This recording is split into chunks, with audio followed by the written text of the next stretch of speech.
네, 자 지금 다우존스는 사실상 그 선물 시장에서 약보합 수준에서요. 지금 다시 강보합 수준으로 올라가고 있는 그런 상황입니다. 지금 S&P 500, 나스닥 할 것 없이 너무나도 강한 흐름을 보이고 있고 그 이면에는 당연히 반도체 기업들, 특히나 일부 빅테크 기업들이 좀 상승을 보이고 있다. 이렇게 말씀을 좀 드리도록 하겠습니다. 자, 지난밤 미국 시장 빠르게 체크를 해보도록 하겠습니다.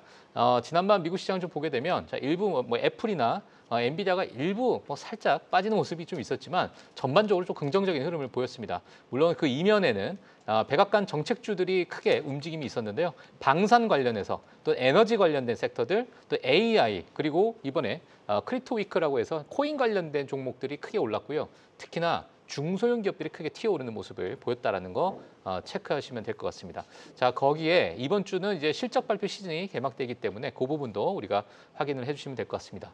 자, 과거 트럼프 1기 행정부와 지금 2기 행정부의 관세 정책, 자, 이 관세 정책 속에서 주가, 특히나 S&P 500의 지수가 어떻게 흘러갔는가를 보게 되면 일부 V자 반등을 그대로 보여주고 있는 지금 2기 행정부.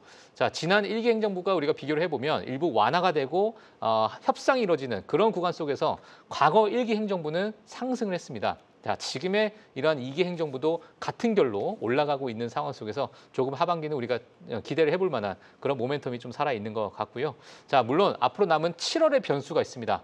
과거 1기 때도 7월 때 출렁거렸던 그런 부분이 있는데 자, 이번 7월 때 우리가 무엇을 도대체 그럼 봐야 되는가? 2분기 실적 발표 가이던스를 우리가 좀 체크를 해봐야 될 것 같습니다. 자, 그리고 제롬 파월 의장의 해임 여부가 과연 이게 가능할지도 우리가 한번 봐야 될 것 같고요. 자, 마지막으로는 FOMC 회의. 특히나 지금 완전히 양극단 현상이 일어나고 있는 어떤 전망치 속에서 어떠한 이야기들이 나올지 그 부분이 아마 7월에 가장 핵심적인 변동사항이 아닐까 이렇게 좀 보여지고 있고요. 지금 최근에 섹터별 밸류에이션 보게 되면 S&P 500 같은 경우는 22배를 지금 현재 기록을 하고 있습니다. 물론 과거 10년 평균, 30년 평균에서 약간은 높은 그러한 상황 속에서 이러한 변동성 요인들, 이러한 요인들이 어떻게 좀 시장을 좀 출렁거릴 수 있을까? 이 부분이 우리가 조금은 생각해봐야 한 7월이 아닐까 생각이 듭니다. 자, 거기에 따라서 기술 섹터도 상당히 좀 높은 고평가를 받고 있는 그런 상황이고요.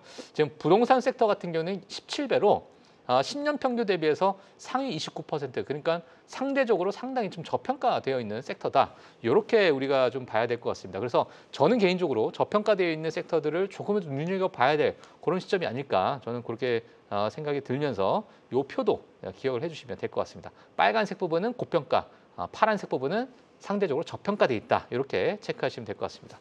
자, 오늘의 숙제입니다. 자, Buy America Again. 자, 우리가 다시 미국을 사야 되는가? 자, 이러한 이야기가 좀 나오고 있는데요. 자, 연준의 이슈, 특히나 주식 시장은 금리에 정말 민감합니다. 자, 그래서 금리에 따라서 시장의 방향이 정해지기 때문에 연준의 이슈를 한번 우리가 짚고 넘어가도록 하겠고요. 자, 그리고 2분기 실적 발표 시즌이 시작됐습니다. 자, 어떤 부분을 우리가 해봐야 될지 우리 자세하게 오늘 이야기를 좀 해볼 텐데요. 자, 오늘 전부 다 저도 너무 개인적으로 또 기다리고 있었던 자, 레그넘 투자자분 이춘광 대표님과 함께 자, 이 이야기 깊게 나눠보도록 하겠습니다. 안녕하세요. 안녕하셨어요. 예. 자, 일단 뭐 바이 어메리카 겐 우리 미국 다시 사야 됩니까? 어떻게 보고 계십니까? 저는 확고하게 그렇게 생각하고 있습니다. 지금 미국 다시 사야 될 때다. 네. 근데 제가 지금 앞서서 사실 뭐 7월 달에 대한 어떤 변동성 요인들을 제가 몇 가지 좀 이야기를 했는데 물론 이거보다도 더 많은 요인들이 분명히 있겠죠. 뭐 정책적인 부분도 있을 거고.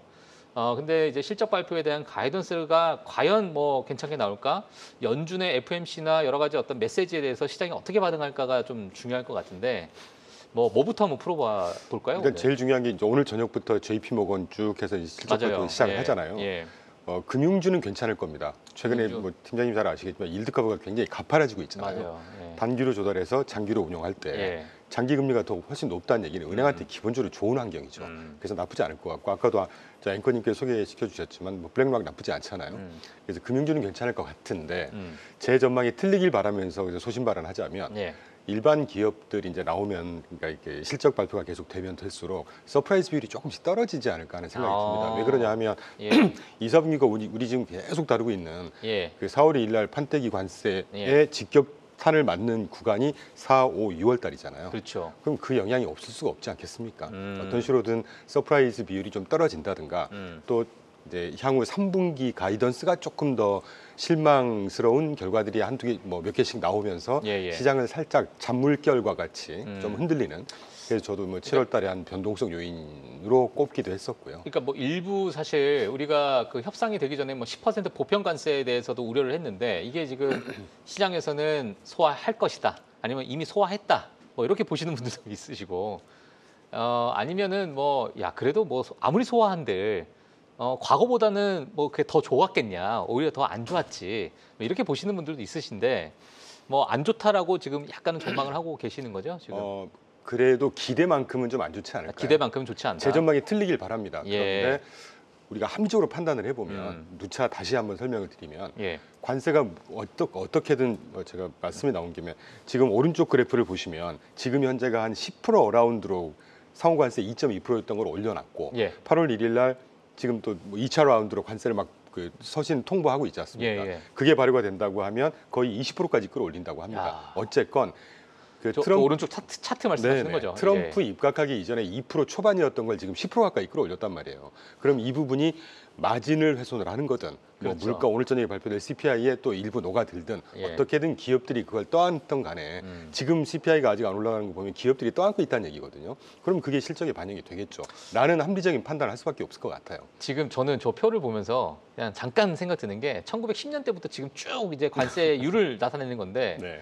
우리의 지금 현재 관세 이 정책들이 과거 1930년대 저 앞서서 뻘쩍 이게 솟아올랐던 그 부분과 지금 비교를 많이 하는데 그래도 저 때는 순차적으로 올렸던 그런 느낌이 들거든요. 네. 근데 지금의 이 관세는 야 이게 지금 시장에서 어떻게 지금 받아들이고 어떻게 소화를 해야 될지 그러니까 기간을 좀 줘야 소화를 할 텐데. 좋게 해석해 보시죠, 예. 팀장님. 어차피 안 좋은 건 다 우리가 알지 않습니까? 예.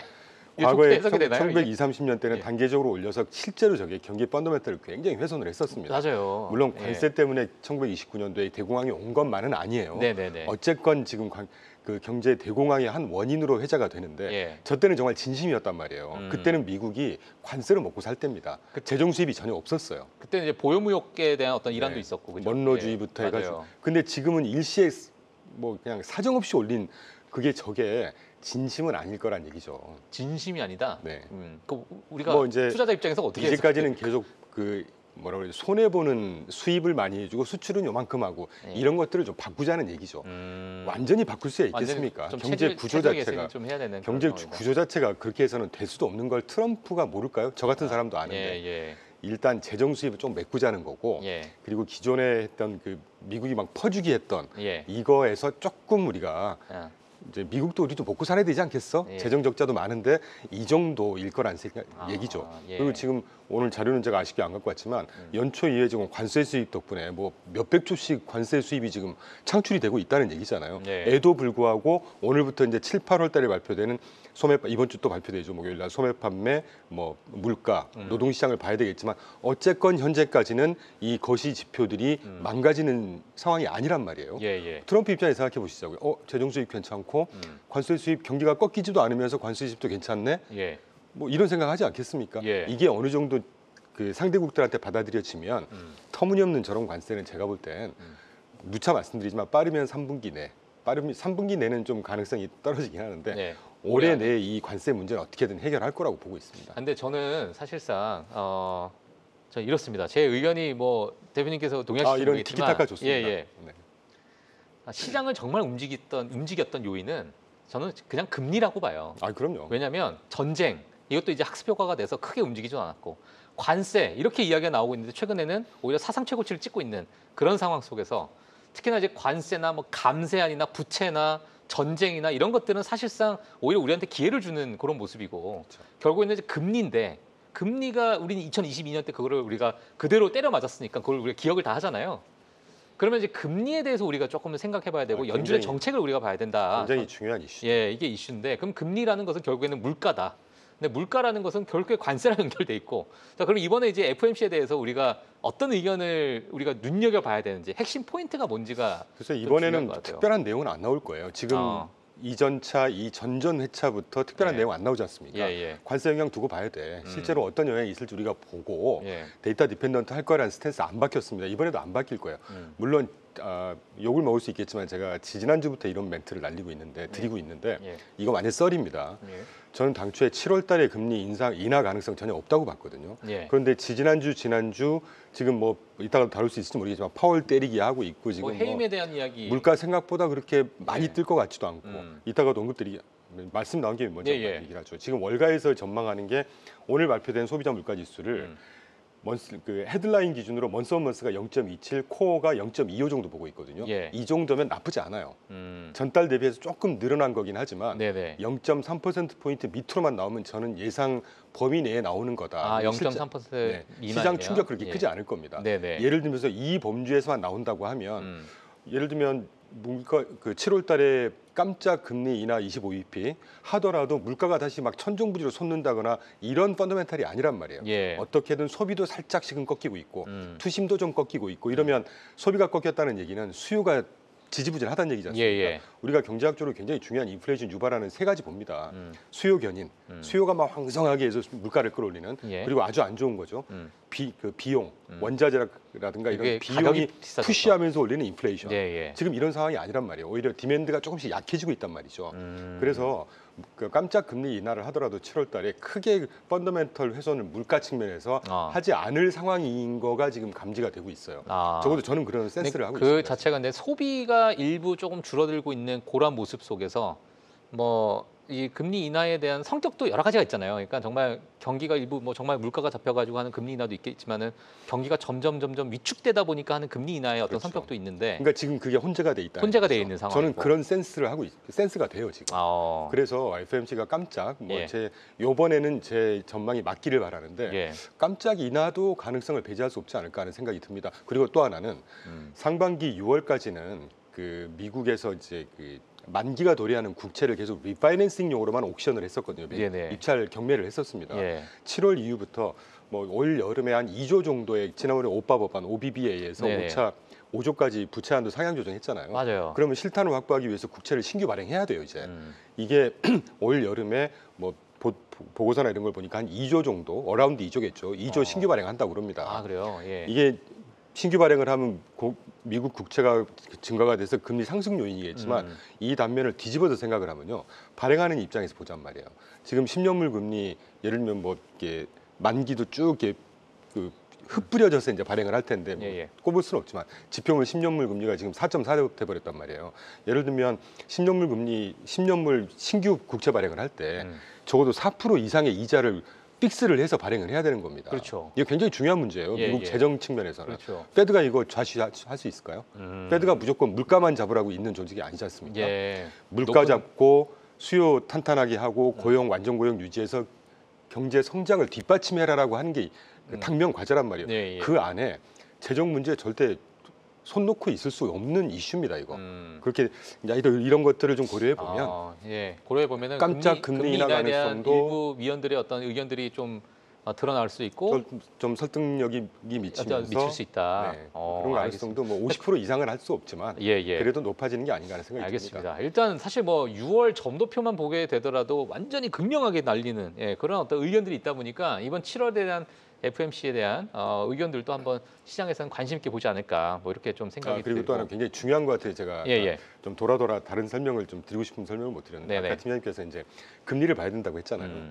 금리가 함축하는 금리가 영향을 받는 변수는 얼마나 많겠습니까? 수만 가지일 겁니다. 맞아요. 그 중에 우리가 딱 세 개를 꼽으라고 한다면 물가, 성장성, 수급 뭐 이런 거 아니겠어요?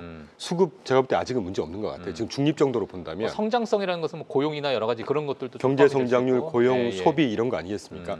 지금 미국의 경제 펀더멘털이 부진을 논하기에는 아직 그 단계는 아니에요, 지금. 조금씩 균열이 보이는 상태인 거고 그래서 저는 7, 8월 달에 변동성이 좀 있지 않을까. 이제 그게 균열이 계속해서 한 이번 주에 발표되는 소매 판매까지 축소되는 걸로 나오면 벌써 2개월 연속 축소되는 거란 말이에요. 그러면 이건 이제 시장에 투영을 할 거예요. 그런 면에서 볼 때 시장 금리가 지금 아까 제가 맨 먼저 띄워놨는데 지금 뭐 어제 기준으로 4.435 됐습니다. 예. 오늘 한 1.6bp 빠지고 있어요. 예. 물가에 대해서 그렇게 미국에서 크게 안 보고 있다는 얘기인데 어차피 그건 나와봐야 아는 것이고 예. 저 4.45가 4.5 가고 4.8 가고 저는 그럴 가능성이 낮다고 보고 있습니다. 그렇기 때문에 결국은 저 금리 향방에 따라서 미국 주식시장 움직이는 거잖아요. 그렇죠. 지난주 금요일 날 금리 딱 뜨면서 미국이 주식시장이 빠졌지 않습니까? 예. 저 금리가 여기서 막 4.8 가고 5% 가고 저는 그럴 리가 없다고 보고 있어요. 예, 네. 알겠습니다. 자, 그러면은 우리가 이번 주가 너무나도 중요한 실적 발표 시즌이 이제 개막이 됐는데 지금 대표님께서 보시기에는 이번 실적 발표는 뭐 어떻게 좀 보고 계신지 아까 앞서서 잠깐 언급을 해주셨지만은 이제 가이던스도 약간은 우리가 좀 전망을 좀 해봐야 될 것 같고 뭐 기업별 또는 섹터별로 약간의 좀 색깔이 좀 다를 수 있을 것 같은데 예, 어떻게 보고 계세요? 일단 뭐 여러분께서 가장 관심 많이 가지실 AI 예. 관련한 빅테크 쪽은 나쁘지 않을 거예요. 빅테크는 괜찮을 것 지금 같다. 이제 우리가 다시 금리 얘기해 보잔 말이죠. 예. 금리가 어쨌든 고금리입니다 지금. 그러면 아까 이제 저희도 투자하고 있는 중소 러셀 2000도 오르고 뭐 좋죠. 예. 근데 약간의 변동성이 있을 거예요. 금리가 어쨌건 안 빠지고 있잖아요 지금. 금리가 높은 상황은 사실 경기에 민감한 중소형 기업들에게 그한테는 정말 쥐약이잖아요. 사실상. 그렇죠. 예. 그렇기 때문에 이번에 실적 발표 중소기업들한테는 조금 부정적인 영향을 미치지 않을까. 상대적으로 빅테크, AI 지금 잘 나가고 있지 않습니까? 예. 이런 것들을 다 투영해서 잘 나가는 게 아닌가 하는 생각이 들어요. 예. 그래서 뭐 이런 파고에서 아예 현금 비중을 많이 늘렸다가 쉬었다가 저가 매수를 하실 요량이시라면 뭐 상관없을 것 같은데 그게 쉽지 않지 않습니까? 그렇죠. 그러면 이제 종목 교체 내지는 뭐 예. 조금이라도 한 1-20%라도 옮겨 타실 거라고 하시면 이런 대형주라든가 빅테크, 통신 이쪽은 워낙 뭐 탄탄하고 현금 비중이 어마어마하잖아요. 일반 예. 웬만한 그 지방은행보다 더 현금을 많이 갖고 있다는 거 아닙니까? 빅테크 예. 회사들이. 그래서 그런 전략 살짝 비피하면서 그런 전략이 어떨까 하는 생각이 듭니다. 제가 하나 또 궁금한 게 여쭤보고 싶은데 사실 뭐 실적 발표는 실적 발표고 이건 뭐 과거 2분기가 이래왔다. 근데 지금 나오고 있는 뉴스들은 뭐 AI에 100조를 투자한다더니 뭐 방산주들이 뭐 하고 행정명령에 서명도 했고 뭐 에너지에 대해서도 마찬가지고 드론에 관련해서 마찬가지고 그러니까 일부 테마성을 이루고 있는 그러한 섹터들은 사실상 이 과거 2분기 실적 발표 무관하게 앞으로 이제 하반기는 좀 긍정적으로 가지 않을까? 네. 이런 이제 투자자들도 좀 있을 것 같아요. 저희도 일부 그렇게 생각하고 있습니다. 그래서 사실상 오히려 이렇게 불확실한 실적 발표보다는 그냥 정책주로 가자. 지금의 뭐 일부 모멘텀에 이어서 편승해서 그냥 가자. 뭐 이렇게 보시는 분도 많이 계실 것 같은데. 굉장히 반가운 말씀을 그래요? 기왕에 나왔으니까 한 예. 5초만 홍보하죠. 저희 4개 포트폴리오 중에 혁신 이노베이션 포트폴리오가 2가지 투자 전략 중에 하나가 바로 그겁니다. 그래요? 혁신을 이루어서 메가 트렌드를 형성할 테마를 고르고 예. 두 번째가 정책 수혜를 받아서 메가 트렌드가 될 테마를 고르자는 게 저희 투자 전략 중에 하나예요. 그래서 올 초에 작년 말이죠. 예. 글로벌 방산테크를 저희는 이제 편입하셨어요? 편입을 했죠 이미. 그 관련된 ETF를 네네. 많이 또 플레이하시니까. ETF로만 하니까. ETF 쪽으로 이제 그런 그래서 쪽으로 보고 계신다. 예. 그 ETF가 저희가 그래도 한두 달 조금 늦게 편입을 해서 예. 한 30% 지금 수익 나고 있는데 한두 달 늦게 해서 30% YTD로 수익이에요? 그게 예. 지금 거의 55% 60% 가까이 수익률이 나고 있습니다. 네, 굉장히 중요한 말씀 해주셨어요. 조금 제가 뭐 일찍 얘기할 걸 그랬네요. 예, 알겠습니다. 자, 그러면 오늘 뭐 이번에 실적 발표 시즌에서 우리가 좀 뭐 지켜봐야 될 뭐 그런 뭐 기업들이나 뭐 어떤 섹터가 있을까요? 어떻게 보세요? 뭐 따로 외람된 말씀인데 미국 기업은 워낙 많기 때문에 너무 많아서 제가 예. 기업을 뭐 어떤 언급하기가 좀 그렇습니다. 예. 근데 이제 긁어부스럼인지 모르겠는데 테슬라에 대해서는 그래서 조금 보수적인 관점에 접근하셔야 되지 않을까. 테슬라를 보수적인 관점으로요. 네. 예. 지금 지난 11월 5일 대통령 당선되고 나서 250불 수준이었던 게 400불 갔다가 예. 깔끔하게 250불 반납했다가 지금 314, 15불 왔다 갔다 하고 있죠. 맞아요. 뭐 저는 뭐 이렇게 기업 실적, 매출, EPS 제일 중요하죠. 무엇보다 중요한 그에 못지않게 중요한 건 기업의 지배구조라고 보고 있습니다. 예. 지배구조가 지분 몇 프로 갖고 있느냐만 지배구조 이슈가 아니에요. CEO가 어떤 의사결정을 하는지 경영 판단을 어떻게 하는지도 지배구조의 일환이라고 보고 있거든요. 예. 가장 중요한 지배구조 가장 중요한 2가지 기구를 꼽으라고 한다면 회사 내에서 이사회, 보드 멤버죠. CEO 2가지 기구입니다. 테슬라의 그 CEO라고 하는 일론 머스크가 지금 정치에 입문을 해가지고 친당, 창당 선언하고 맞아요. 물론 제가 이런 말씀 드릴 때마다 이런 댓글들이 막 있어요. 테슬라에 투자하는 건 미래에 투자하는 거고 온갖 테크를 집약하고 있고 다 좋아요. 그거 다 반영하는 게 실적이고 매출입니다. 예. 지난 4분기 때 마이너스 EPS 분기 성장률이 마이너스 2% 찍었다가 지난 1, 4분기 마이너스 4%대로 확대됐어요. EPS 성장률 마이너스가 자체가. 예. 그리고 지난주 발표된 글로벌 매출이 2, 4분기에 13.5% 마이너스입니다. 그러고 있는데 테슬라의 오너께서는 지금 정치한다고 신당 창당 선언하고 저는 총괄 그러니까 럼섬 개념으로 볼 때 네. 절대 기업에는 긍정적인 측면의 영향은 없을 거라는 생각이 없을 것 같다. 오히려 부정적인 영향이 있지 않을까 하는 생각이 듭니다. 예. 욕을 먹어도 어쩔 수 없지만 그래도 예. 저를 불러주신 거는 예. 이런 소신발언을 하라고 불러주시는 거 아니겠어요? 그렇죠. 네. 예. 근데 뭐 로보택시에 대해서 여전히 좀 그냥 모빌리티 산업이 좀 재편되는 상황이니까 뭐 웨이모나 여러 다른 뭐 죽스나 이런 기업들도 많이 투자를 하고 있고 확대하고 있는 확장해 나가고 있는 경쟁은 상황인데 치열해지고 있으면서 예. 물론 지난주 조금 올랐던 게 로보택시 뭐 시험 가동할 지역을 확대해서 발표하겠다. 예. 확대해서 발표하겠다는 거잖아요. 실제로 해서 이게 뭐 승인을 이게 받고 어떤 잘 실적에 돌아가고 어떤 영향을 이건 주는지는 아니지 아직 않습니까? 모르니까. 네. 그러니까 이제까지는 기대감 오케이. 예. 그런데 앞으로의 너무 이 기대감에 대해서 너무 밸류에이션을 거기다가 많이 줄 그거는 조금 약간 우리가 보수적으로 좀 보자. 조심하게 봐야 될 그런 구간이다. 네. 예, 그런 생각을 하고 알겠습니다. 있죠. 예, 자 그렇게 뭐 테슬라에 대해서 소신 발언하셨습니다. 예. 자 그러면 우리가 오늘 준비한 내용 여러 가지가 좀 있을 텐데 네. 오늘 저희 시청자분들께 꼭 제가 꼭 하나 예, 말씀드릴게요. 예. 어쨌건 주식이 뭐 어떤 자산이든 간에 우리 예. 가상화폐도 마찬가지고 살려는 돈이 많이 들어가니까 올라가는 거 아니겠습니까? 네. 빠지면 빠지는 거죠. 거기에 이제 실적 갖다 대고 뭐 정책 갖다 대고 시장 상황 갖다 대는 건데 예. 저는 이제 이런 말씀을 자주는 잘 안 드립니다. 왜냐하면 유동성 측면 가지고 이렇게 막 하면 약간 좀 사짜 같잖아요. 그래요?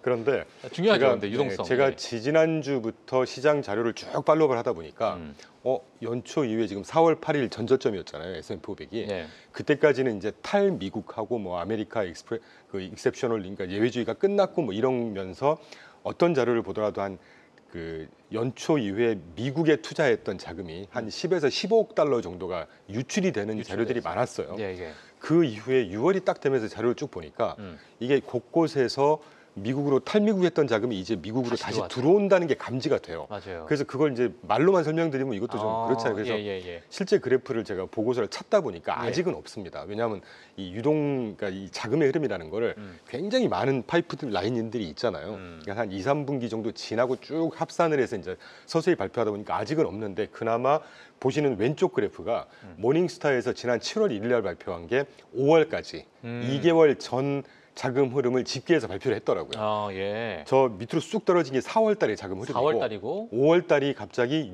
600억 달러 정도가 다시 미국 시장으로 쑥 들어옵니다. 예. 근데 그게 보니까 아직은 아쉽지만 채권 자산 위주 또는 채권형 펀드로 많이 들어오고 있어요.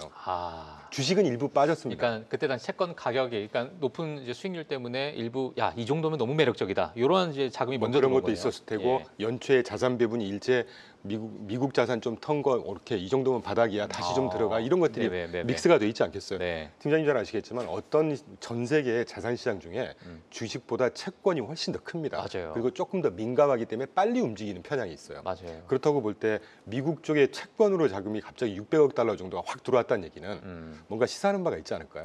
제가 볼 때 6월 한 7월, 8월 정도 되면 상반기 이후에 4월 8일 이후에 미국에서 탈미국했던 자금들이 이제 미국으로 들어온다는 집계들이 발표가 될 것 같아요. 그리고 또 하나 오른쪽 보시면 민간 부분에 그러니까 항공기를 제외하고 비국방 자본재 수주라고 하거든요.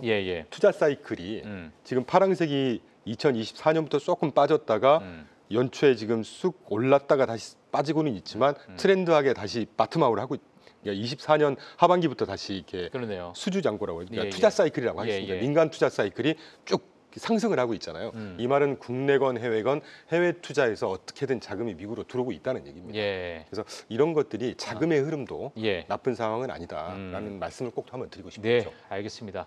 자, 이번 주 뭐 실적 발표 시즌 때 뭐 일부 가이던스에 대해서 우려는 좀 있으나 뭐 지금 전체적인 어떤 미국의 어떤 자금 흐름을 봤을 때는 그래도 좀 견조한 흐름을 지금 최근에 보이고 있다. 이렇게 좀 정리를 해주시면 될 것 같습니다. 자, 오늘 뭐 미국 시장에 대해서 뭐 연준에 대한 어떤 금리 정책, 금리 전망, 뭐 어떤 방향성을 좀 볼 것인가 우리가 이야기를 좀 잠시 나눠봤고요. 그리고 이제 미국 시장에 대해서 실적 시즌에 대해서 우리가 이야기를 좀 나눠봤습니다. 자, 오늘 레그넌 투자자본 이충강 대표님은 여기서 보내드려 하겠고요. 다음 주에도 뵙도록 하겠습니다. 감사합니다. 감사합니다.